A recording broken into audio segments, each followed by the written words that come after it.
I never thought my 22nd birthday would be the day everything fell apart.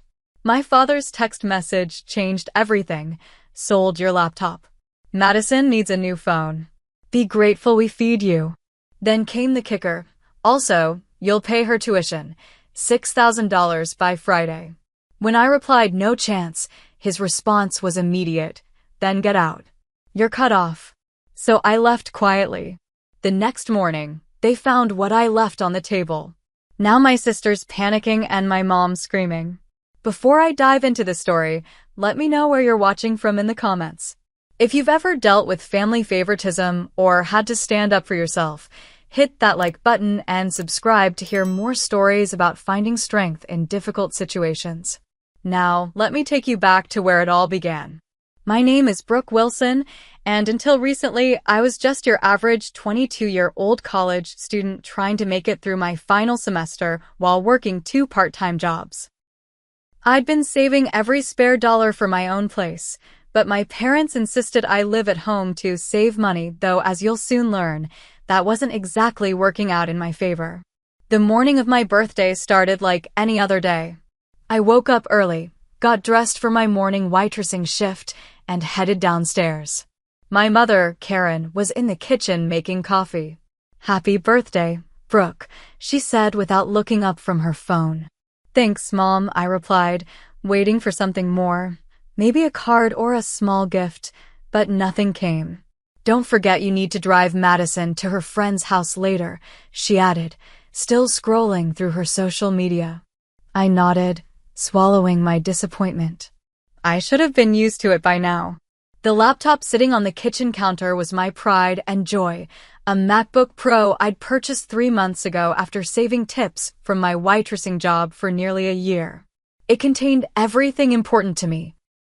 My thesis research, job applications, portfolio, and photos. I closed it and carefully put it in my bag before heading out. This wasn't the first birthday that had been overshadowed by my younger sister Madison's needs. On my 16th birthday, my parents canceled my small party because Madison had a last-minute soccer tournament. When I turned 18, the money my grandparents had given me for a graduation gift mysteriously went to Madison's car down payment instead. By 21, I'd stopped expecting anything special. The Sunrise Diner where I worked was busy as usual, but my coworkers had remembered my birthday. Tammy from the kitchen had brought cupcakes, and my manager Richard Lawson even gave me a small gift card to my favorite bookstore. You're one of our hardest workers, Brooke, Richard said, his kind eyes crinkling at the corners. We appreciate you around here. That small acknowledgement meant more than he could know. At least somewhere in my life, my efforts were recognized. It was during my afternoon break, as I sat in the back alley of the diner with a cup of coffee, that my phone buzzed with a text from my father, Frank. Sold your laptop. Madison needs a new phone. Be grateful we feed you. I stared at the screen, certain I'd misread. My fingers trembled as I tried to call him, but he didn't pick up. Instead, another text came through. Also, you'll pay her tuition, $6,000 by Friday. The world seemed to tilt sideways. My laptop, my property that I'd bought with my own money, sold without my permission? And now I was expected to pay my sister's tuition? The same sister who had failed out of 3 different programs because she partied instead of studying? My chest tightened as tears threatened to spill. How could they do this? What gave them the right to sell my belongings? And where would I get $6,000 in 3 days? With shaking hands, I typed back the only response I could manage. No chance. His reply came instantly. Then get out. You're cut off. Just like that, on my birthday, I was being thrown out of my home, cut off from my family. All because I wouldn't fund my sister's 4th attempt at college after they'd stolen and sold my personal property. I somehow made it through the rest of my shift, moving on autopilot as I took orders and delivered food. My mind was racing, trying to figure out what to do next. Where would I go?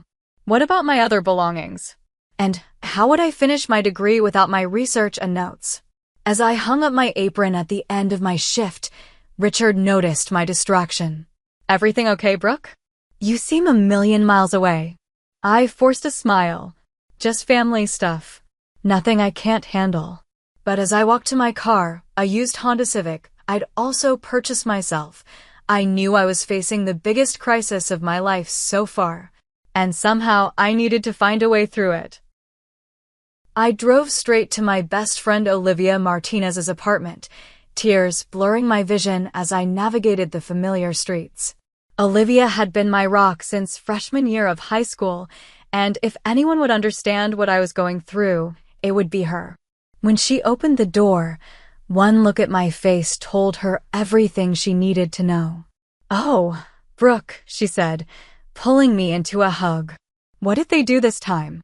I collapsed onto her couch and showed her the text messages, my hands still shaking.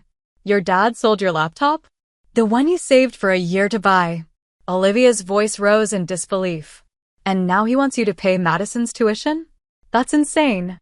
"It's always been like this," I said, wiping away tears. "But this time, they've gone too far." Olivia made us both tea as I recounted the long history of favoritism in my family. The pattern had been established early. Madison was the golden child who could do no wrong, while I was expected to be self-sufficient, responsible, and invisible. "Remember my high school graduation?" I asked Olivia, who nodded grimly. The memory was still painful. I'd been announced as the recipient of a prestigious scholarship, and as I walked to the stage, my mother had intercepted me to excitedly show me a text from Madison. She'd been named captain of her junior varsity cheerleading squad. My achievement, the culmination of 4 years of hard work, was completely overshadowed. "And remember when I got that internship at Thompson Marketing?" I continued, the words pouring out now. "My parents couldn't attend the reception because Madison had a hair appointment for prom." Olivia shook her head. "I remember. I've never understood why they treat you so differently." It wasn't just the big moments either. Throughout my life, my belongings had been considered communal property, available for Madison's use whenever she wanted. My clothes would disappear from my closet. Books I purchased for classes would vanish, only to be found damaged under Madison's bed. My first camera, a gift from my grandmother, was borrowed by Madison for a trip and returned with a cracked lens. "I've worked 2 jobs through college, Olivia." 2 jobs. Meanwhile, Madison has failed out of 3 different programs because she's too busy partying. I ran my hands through my hair in frustration. She crashed her 3rd car last month, her 3rd. And instead of consequences, she gets a new phone? And I'm supposed to pay for another attempt at college. Olivia's eyes widened. "Wait, what about your thesis? Wasn't all your research on that laptop?" The reminder sent a fresh wave of panic through me. Everything was on there. My thesis research, job applications, portfolio, everything. I buried my face in my hands. "For years of work, gone. You can stay here as long as you need," Olivia said without hesitation. "The sofa pulls out, and Teresa is visiting her parents for the next 2 weeks anyway." Teresa Dixon was Olivia's roommate, a quiet nursing student who spent most of her time at clinical rotations. "I should call Aunt Diane," I said, reaching for my phone. "She's always seen through my parents' behavior." Diane Wilson was my father's sister, and unlike him, she had always treated me with kindness and respect. She answered on the 2nd ring. "Brooke, happy birthday, sweetheart." At least someone in my family had remembered. When I told her what had happened, she wasn't surprised. "Frank has always favored Madison," she said with a sigh. "Your grandparents tried to talk to him about it years ago, but he wouldn't listen. But selling your property and demanding you pay Madison's tuition? That crosses a line. I don't know what to do, Aunt Diane. They've kicked me out." "This has been building for years, Brooke. Maybe it's time you took a stand once and for all." After we hung up, Olivia and I sat at her kitchen table brainstorming. "You need to get your things," Olivia said. "And document everything." "I need to do more than that," I replied, a plan forming in my mind. "I need to make them face reality." For the next few hours, Olivia and I strategized. I would return home late that night to collect my essential belongings. But I would also leave something behind, something that would force my family to confront the truth about how they'd treated me all these years. Are you sure about this? Olivia asked. It could burn bridges permanently. I thought about my laptop, hours of work gone without a second thought. I thought about the thousands of dollars my parents had borrowed from me over the years, never to be repaid.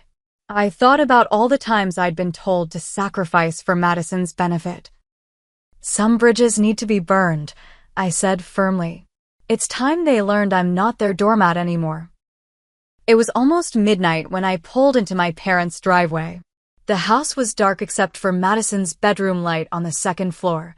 I used my key to enter quietly, hoping to avoid a confrontation. The house felt different somehow, knowing I wouldn't be living there anymore. I climbed the stairs to my bedroom, only to find the door ajar and light spilling into the hallway. Pushing it open, I froze at the sight before me. Madison was standing in front of my mirror, wearing my favorite dress, a black cocktail dress I'd purchased for job interviews. Clothes were strewn across my bed, drawers left open and half-emptied. "What are you doing in my room?" I demanded. Madison jumped slightly but recovered quickly, smoothing down the fabric of my dress. "Oh, it's you. I'm just seeing what fits me. Dad says you're moving out anyway." The casual way she said it, as if my being thrown out was an afterthought, made my blood boil. But I kept my voice level. "That doesn't mean my clothes automatically become yours." Madison shrugged, twirling to see the dress from another angle. "Mom said I could take whatever I want. You don't need fancy clothes for waitressing." I bit back the angry retort on the tip of my tongue. This wasn't about clothes. This was about respect, boundaries, and years of entitlement. "Where's my laptop?" I asked. "Dad sold it to Walter next door. His daughter's starting college." Madison smirked. "He got $1,200 for it. My new phone only cost $800, so I get to keep the difference." My $2,000 laptop sold for $1,200, so Madison could have spending money on top of a new phone? I felt sick. Did it occur to anyone that the laptop wasn't Dad's to sell? Madison rolled her eyes. "Don't be so dramatic. It's just a laptop. Besides, you still live here rent-free." "Not anymore," I said, pulling my suitcase from under the bed. "And I've never lived here rent-free." While Madison continued trying on my clothes, making disparaging comments about my style, I methodically packed what I could. Clothes, toiletries, important documents, and the few sentimental items I couldn't bear to leave behind. All the while, Madison watched with detached curiosity, as if my life falling apart was a mildly interesting TV show. "So are you really going to pay my tuition?" she asked casually. "No. Dad's going to be so mad," she said, almost gleefully. "He already promised the university he'd pay by Friday." This was news to me. If Dad promised to pay, why is he telling me to do it? Madison shrugged. "He said something about teaching you responsibility. Also, I think they're having money problems. Mom had to return some stuff she bought last week." Interesting. I filed that information away as I continued packing. When Madison finally left, wearing my dress and taking several other items with her, I moved quickly. From beneath a loose floorboard under my desk, I retrieved my emergency fund, $3,000 in cash that I'd been saving for years. My parents had a habit of borrowing from my bank account, so I'd learned to keep cash hidden. Next, I went to my closet and pulled out a box of records I'd been keeping for years. Bank statements showing withdrawals I hadn't made. Notes detailing loans my parents had taken. Copies of bills I'd paid for the household. It was all there, a paper trail of financial abuse dating back to my first job at 16. I worked methodically through the night, organizing documents and making copies of everything. At 2 a.m., I drove to a 24-hour copy shop to print final copies and compile a folder. When I returned home, the house was completely quiet. I made one last sweep of my room, then carried my suitcase and bags to the car. Before leaving, I placed the folder I'd prepared prominently on the kitchen table where it would be seen first thing in the morning.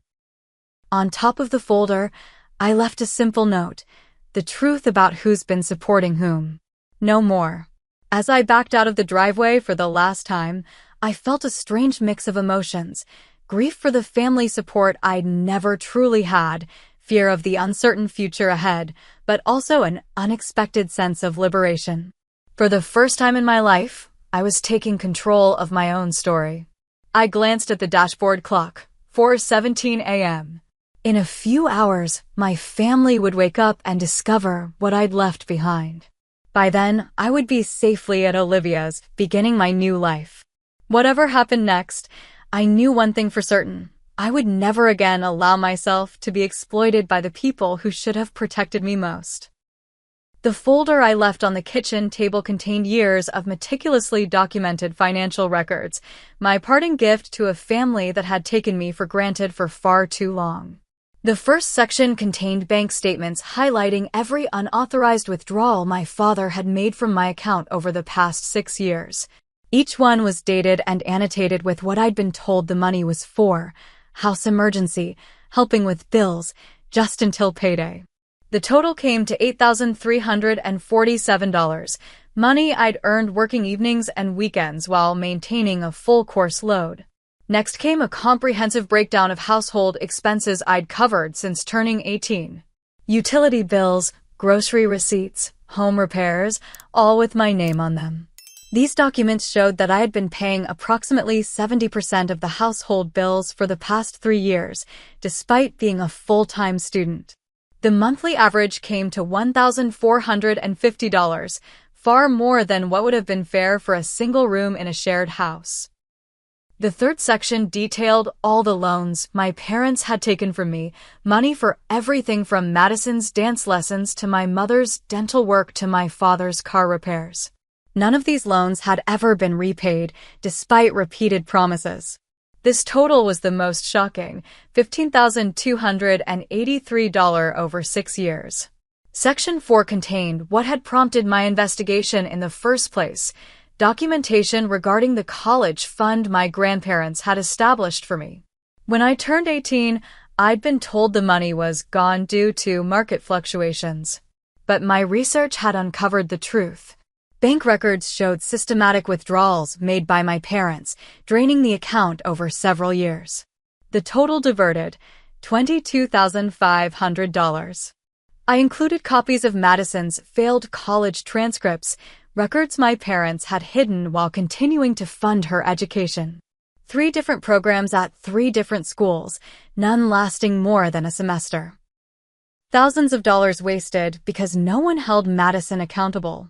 Perhaps the most damning evidence was the proof of ownership for my laptop, the receipt showing I had purchased it myself, the warranty registration in my name, and even the insurance policy I'd taken out on it. I included a screenshot of comparable models online, showing the true value was closer to $2,000, not the $1,200 my father had sold it for. At the end of the folder, I placed 3 final documents. First, a formal invoice for all unpaid loans, unauthorized withdrawals, and the stolen laptop, totaling $25,830. Second, a letter from my friend Trevor Hawkins, a law student specializing in family law, outlining the potential legal consequences of financial abuse and theft. The letter explained that while I preferred to resolve this privately, I was prepared to pursue legal action if necessary. Finally, a copy of the police report I'd filed regarding the theft and unauthorized sale of my laptop. I hadn't named my father directly yet, but the report established a legal record of the incident. The note I'd attached to the folder was brief, but clear.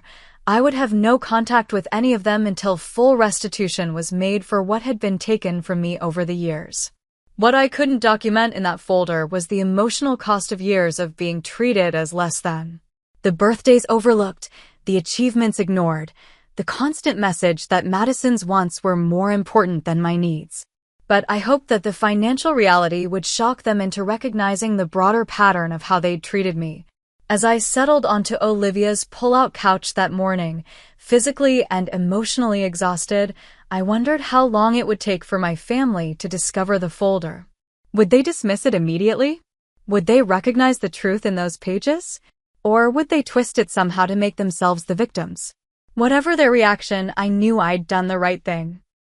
For too long, I'd enabled their behavior by remaining silent. The folder represented my voice, clear, documented, and impossible to ignore. I turned off my phone, knowing the barrage of messages would start soon. For now, I needed sleep.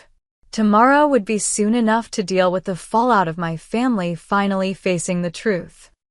I managed 3 hours of sleep before being jolted awake by the persistent vibration of my phone. Bleary-eyed, I checked the screen. 27 missed calls, 43 text messages, and 5 voicemails. They found the folder, I murmured to Olivia, who was making coffee in her tiny kitchen. That didn't take long, she replied, bringing me a steaming mug. Are you ready for this? I took a deep breath. As ready as I'll ever be. The first text was from Madison, sent at 7:14 a.m. What did you do? Mom and Dad are freaking out. A series of increasingly frantic messages followed. Dad's face is purple. Mom's crying. They're saying you're suing us? Are you insane? Call home right now. My mother's voicemails started angry, but quickly shifted to panic. Brooke Elizabeth Wilson, you come home this instant and explain yourself. How dare you leave such slanderous documentation? Then, Brooke, please, we need to discuss this as a family. Your father is very upset. There are explanations for everything in that folder. And finally, sweetheart, please call us back. We can work this out. We love you. My father's messages were more direct. You ungrateful child. After everything we've done for you. This is a gross misrepresentation and you know it. If you pursue this ridiculous vendetta, you'll regret it. But as the morning progressed, his tone changed too. Brooke, let's talk about this reasonably. We can come to an arrangement about the laptop. Call me. Now. The most surprising call came from my grandmother Eleanor, my father's mother. She rarely involved herself in family disputes, preferring to maintain peace. But her message was anything but peaceful. Brooke, it's Grandma Eleanor. I've just spoken to your father and I don't even have words. I had no idea things had gotten so bad. Your grandfather and I are coming to town tomorrow. Do not respond to your parents until we've had a chance to speak with you. Call me when you get this. Wow, Olivia said after I played her the message. Grandma Eleanor sounds furious. She's never taken sides before, I said, surprised. She always tries to smooth things over. Maybe she can't smooth this over, Olivia suggested. Maybe this time it's too big to ignore. I turned off my phone again, needing space from the emotional bombardment. There would be time to respond later, but first, I needed to focus on rebuilding. My manager Richard called Olivia's landline, concerned when I didn't show up for my shift. I'm so sorry, I began, but he cut me off. Olivia explained what happened. Take today off, but I can offer you extra shifts starting tomorrow if you need the money. And I can give you an advance on your pay. His kindness brought tears to my eyes. Thank you, Richard. I'll be there tomorrow. That afternoon, a small group of friends gathered at Olivia's apartment, bringing support in practical forms. Jessica Chun brought her spare laptop for me to use. Nathan Tucker, a computer science major, offered to help recover any cloud backups of my work. Melissa Gardner arrived with groceries and home-cooked meals for the freezer. We've got your back, Melissa said, hugging me tightly. Whatever you need. It was overwhelming to realize how many people cared about me, truly cared, when my own family had failed so consistently. Around 5 p.m., Aunt Diane arrived, her expression grim but determined. I went to your parents' house, she said without preamble. It's chaos. Your father is raging, your mother is calling everyone looking for money, and Madison is having what can only be described as an identity crisis. What do you mean? I asked. Apparently, Finding out your parents have been lying about finances for years can be quite destabilizing, Diane said dryly. But that's not why I'm here. I have information you need to know. She pulled out a folder of her own and placed it on Olivia's coffee table. Madison's tuition was paid weeks ago, she said. By the trust fund your grandfather set up for both of you girls. I stared at her. What trust fund? Exactly. Diane's expression was pained. Your grandfather established equal trusts for both you and Madison when you were born. You were supposed to be told when you turned 18, but Frank convinced the trustees that you weren't responsible enough to manage your own money. The revelation hit me like a physical blow. So there's money for my education? Money that's specifically mine? Yes, and it's considerably more than what's been spent on your current degree. The trust was designed to cover undergraduate and graduate education, with the remainder becoming available when you turn 25. But my father told me I needed student loans, I said, trying to process this new information. I've been working 2 jobs to avoid debt. Frank has been controlling your trust funds as the executor. He's been using yours to pay for Madison's expenses after she burned through her own with those failed college attempts. The scale of the deception was staggering. Not just taking advantage of my work ethic and sense of responsibility, but actively hiding financial resources that were rightfully mine. Can we fix this? I asked. Aunt Diane smiled grimly. Your grandmother is already on it. She's flying in tomorrow and bringing the family lawyer. Your father's days of financial manipulation are over. As Diane left, promising to return with Eleanor the next day, I sat in stunned silence. The situation was even worse than I'd thought, but paradoxically, my position was stronger. This wasn't just about parents taking advantage of their child. This was clear financial misconduct with legal implications. What are you thinking? Olivia asked quietly. I'm thinking that the folder I left behind was just the beginning, I replied. There are bigger truths that need to come to light. A week after my birthday, I was settling into the spare bedroom at Aunt Diane's house. She'd insisted I stay with her rather than imposing on Olivia any longer, and the quiet suburban home provided a welcome respite from the chaos.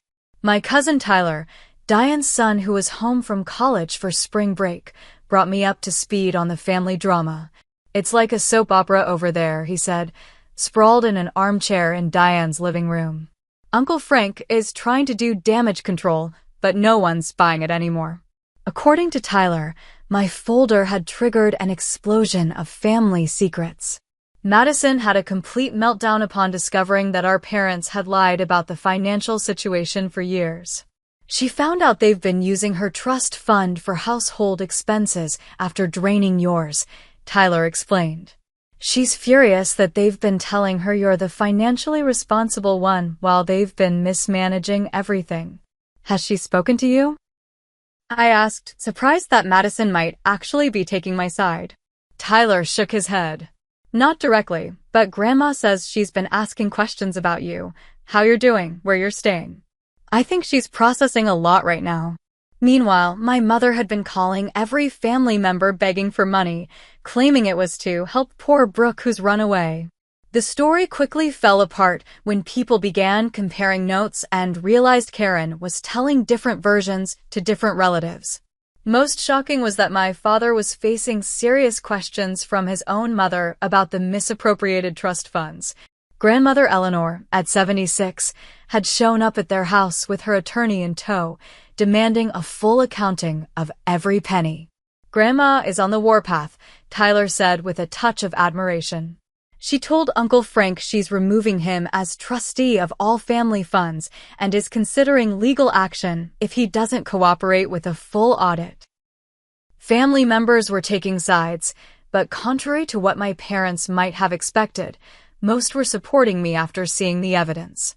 Years of watching my parents favor Madison while expecting me to be completely self-sufficient had not gone unnoticed, and many relatives were relieved someone had finally called it out. The doorbell rang mid-afternoon, and Tyler peeked through the curtains. It's Madison, he said, surprise evident in his voice. I hesitated, unsure if I was ready for this confrontation. But curiosity won out, and I nodded to Tyler to let her in. Madison looked different, subdued, with none of her usual confident swagger. She stood awkwardly in Diane's entryway, clutching her purse. "Can we talk?" she asked, her voice small. Tyler made himself scarce as I led Madison to the kitchen. We sat across from each other at Diane's table, an uncomfortable silence stretching between us. "I didn't know," she finally said. "About any of it. What exactly didn't you know?" I asked, keeping my voice neutral.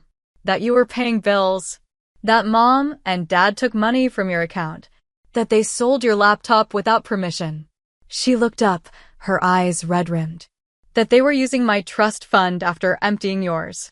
I studied my sister's face, looking for signs of manipulation or insincerity, but found only confusion and hurt. "They always told me you were happy to help," Madison continued. "That you were the responsible one who understood family obligations. They made it seem like you volunteered to work those jobs." "I never volunteered to support the family, Madison. I was told it was my duty, while you were told to focus on being a teenager." Madison winced. "I know how it looks. Like I was spoiled and didn't care. And maybe that's true, but I swear I didn't know they were putting everything on you." For the first time, I considered that Madison might be a victim of our parents' manipulation too, in a different way. While I'd been exploited financially, she'd been kept dependent and infantilized. "Why did you fail out of those colleges?" I asked abruptly. Madison looked startled by the question. I hated the programs. Business administration, then pre-law, then accounting. None of them were what I wanted, but Dad insisted they were the only worthwhile degrees. "What did you want to study?" "Education," she admitted quietly. "I want to teach elementary school." But Dad said that was a waste of money. This was news to me. I'd always assumed Madison's academic failures were due to partying and lack of effort, not because she was being forced into fields that didn't interest her. "Why are you here, Madison?" I asked directly.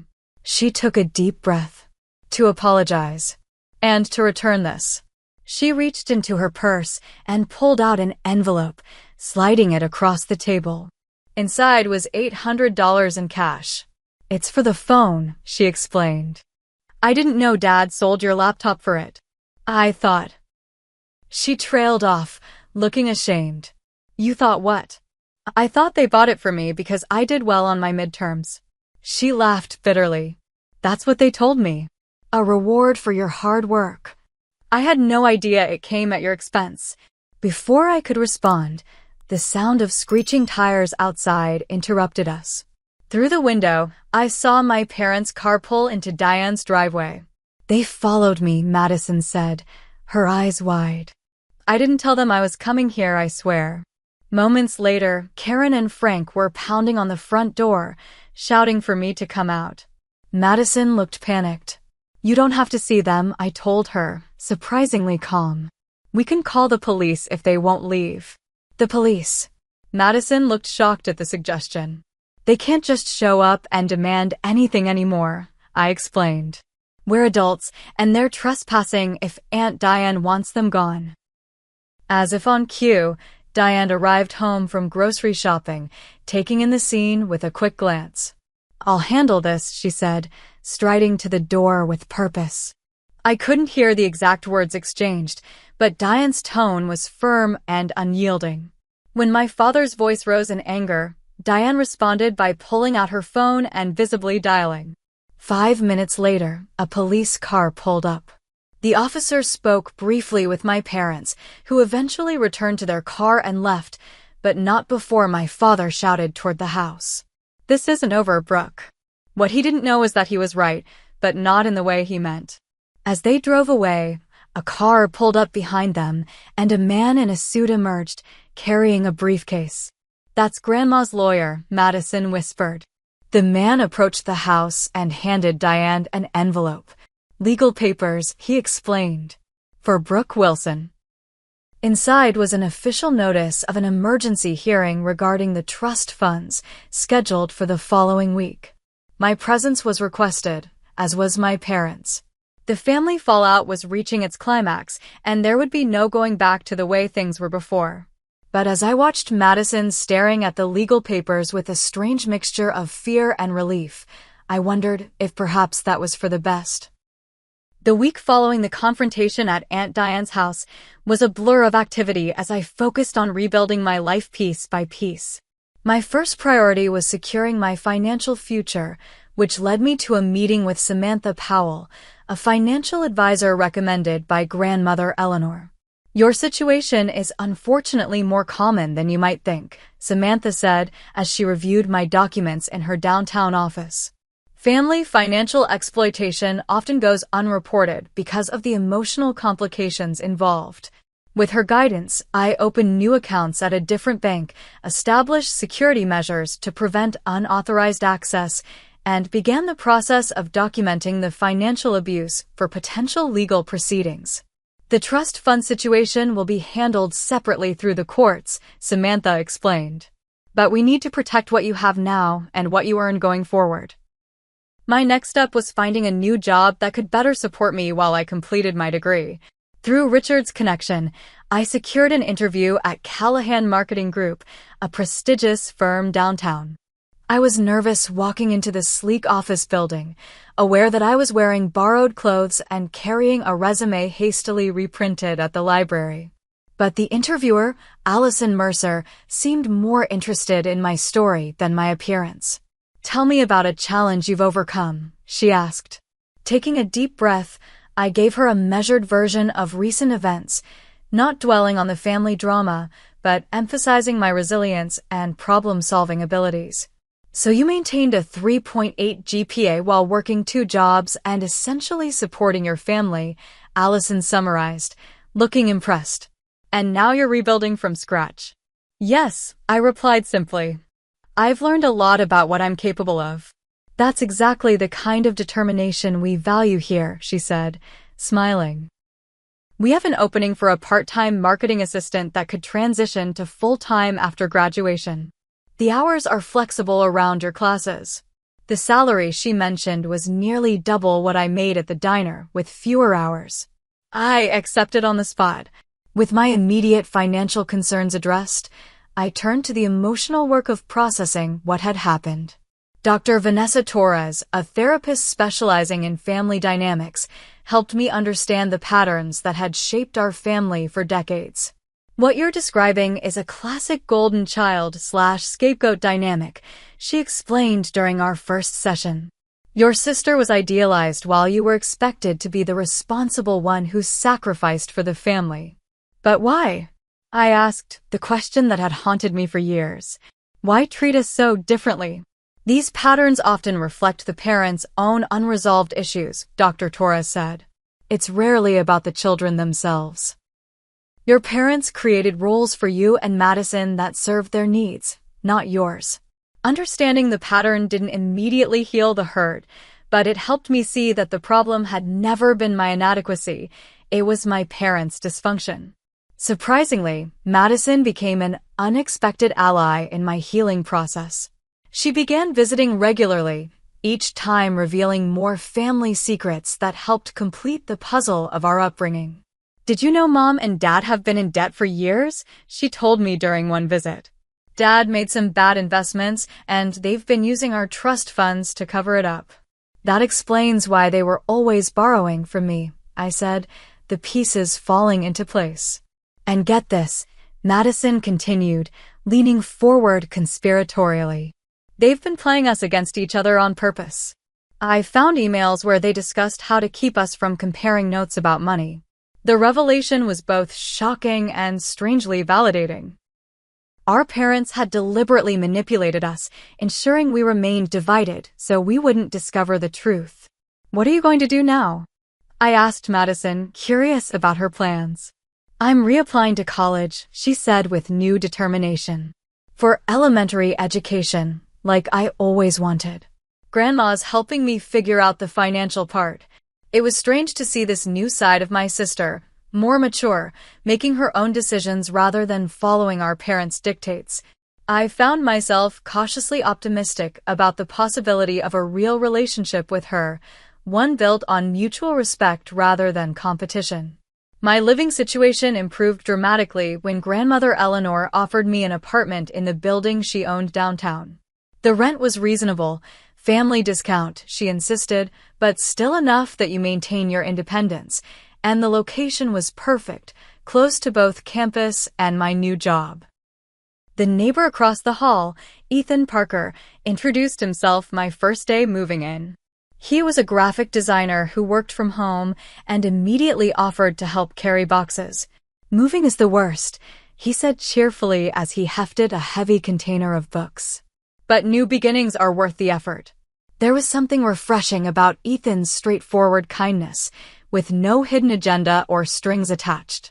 We exchanged numbers in case you need anything, which somehow evolved into texting about favorite books and local restaurants worth trying. 2 weeks after moving in, I received an unexpected package delivered to my door. Inside was my laptop, miraculously recovered. A note from grandmother Eleanor explained, "Walter next door felt terrible when he learned the circumstances. I reimbursed him, and he was kind enough to get this back to you. Some good people still exist in this world." When I powered it on, I discovered that most of my data was intact. The sense of relief was overwhelming. My thesis research, photos, and job portfolio all recovered. It felt symbolic somehow, like recovering pieces of myself that had been taken. With my laptop returned, I was able to meet with my thesis advisor, Dr. Ingrid Hoffman, to explain the situation and request an extension. "Family crises happen," she said sympathetically after hearing a summarized version of events. "We can extend your deadline by 1 month, which should give you time to get back on track." As pieces of my life fell back into place, I organized a small dinner gathering in my new apartment, my first time hosting in my own space. Olivia, Aunt Diane, grandmother Eleanor, Madison, and even Ethan joined me for a simple meal of pasta and salad. Looking around the table at these people who had supported me through the darkest time of my life, I felt a surge of gratitude. My parents weren't present, but for the first time, that absence felt like a relief rather than a loss. "I'd like to make a toast," grandmother Eleanor said, raising her glass. "To Brooke, who had the courage to stand up for herself and the strength to rebuild. And to new beginnings for our whole family." As we clinked glasses, I realized that while my birthday had marked the end of one chapter of my life, it had also been the beginning of something far better, a life built on truth, mutual respect, and genuine support. "To new beginnings," I echoed, feeling truly hopeful for the first time in years. "Make a wish," Olivia called as I stood before the birthday cake, 23 candles flickering in my cozy apartment. 1 year had passed since the birthday that changed everything.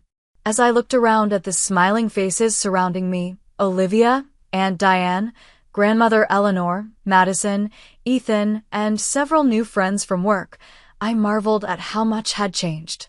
I closed my eyes, took a deep breath, and blew out the candles to enthusiastic applause. "What did you wish for?" Madison asked, now sporting a short pixie cut that symbolized her own transformation over the past year. "Can't tell or it won't come true," I replied with a smile. The truth was, I hadn't wished for anything specific. For the first time in my life, I felt content with what I had.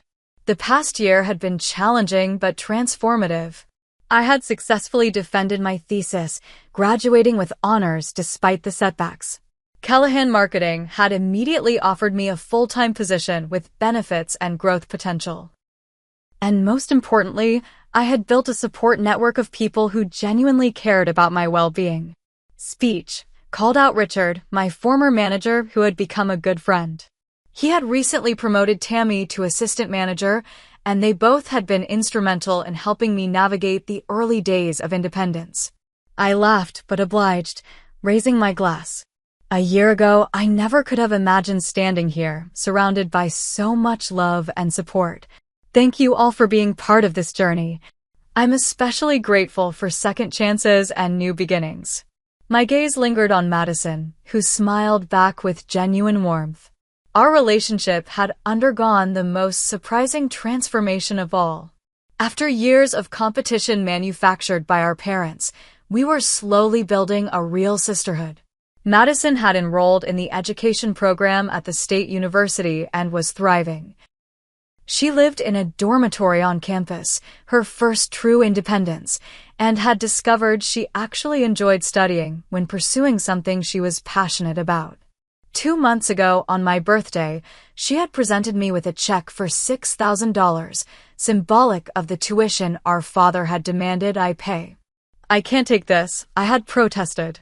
"It's not from our parents," she explained. "It's from me. I've been working as a teaching assistant and saving everything. I know it doesn't make up for years of inequality, but it's a start." The gesture had moved me deeply, not for the money itself, but for what it represented, Madison's acknowledgement and effort to make amends. The legal proceedings against our parents had concluded 6 months earlier with a settlement agreement.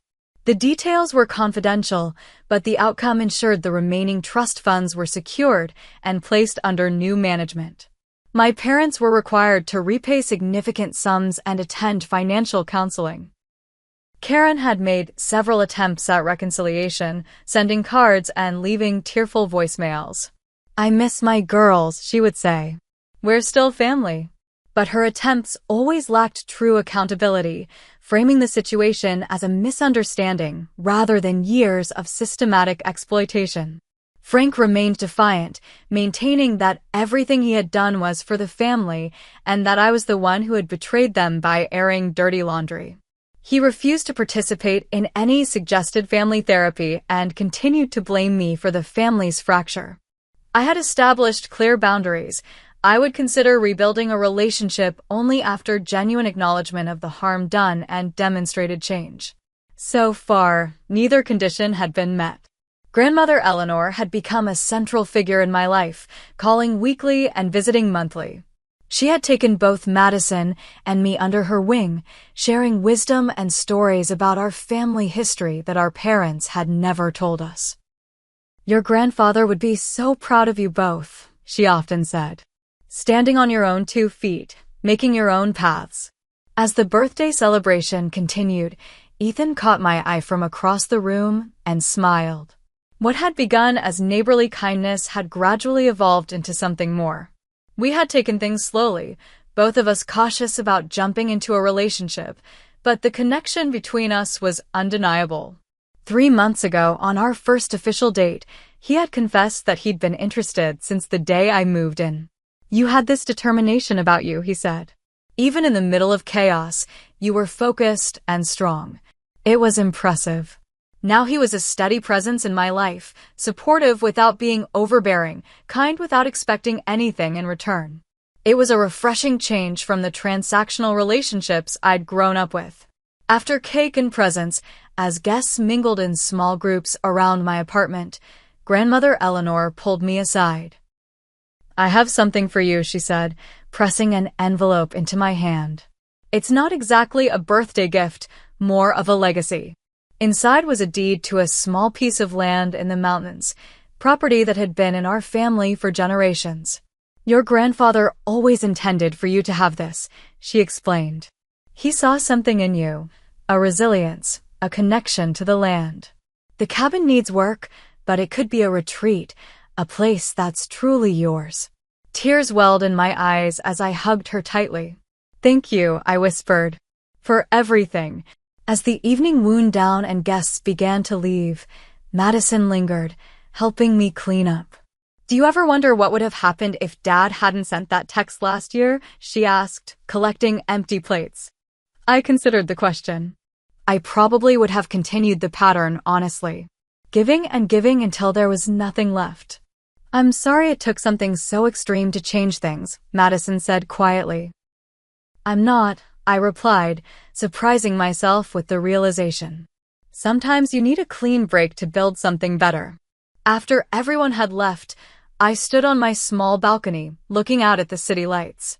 The past year had taught me painful but necessary lessons about setting boundaries, about recognizing my own worth, about choosing my family rather than accepting the one I was born into. I thought about the birthday wish I hadn't made. The truth was, I didn't need to wish for anything. I had already received the greatest gift, the freedom to create my own life on my own terms, surrounded by people who valued me for who I was, not what I could give them. As I turned to go inside, my phone pinged with a message from Ethan. Happy birthday again. Dinner tomorrow? I smiled as I typed my reply. Absolutely. My turn to cook. Some might see my story as one of loss, the loss of my original family unit, the loss of the parents I wished I had. But I saw it differently. That fateful birthday text had actually given me something precious, the chance to rebuild my life with a foundation of truth, respect, and genuine love. And for that, paradoxically, I was grateful. What would you have done in Brooke's situation? Would you have left quietly or confronted your family directly? Share your thoughts in the comments. If you've ever had to set boundaries with difficult family members, give this video a like and subscribe for more stories about overcoming challenges and building a better life. Thank you for watching, and remember, sometimes the hardest choices lead to the most beautiful beginnings.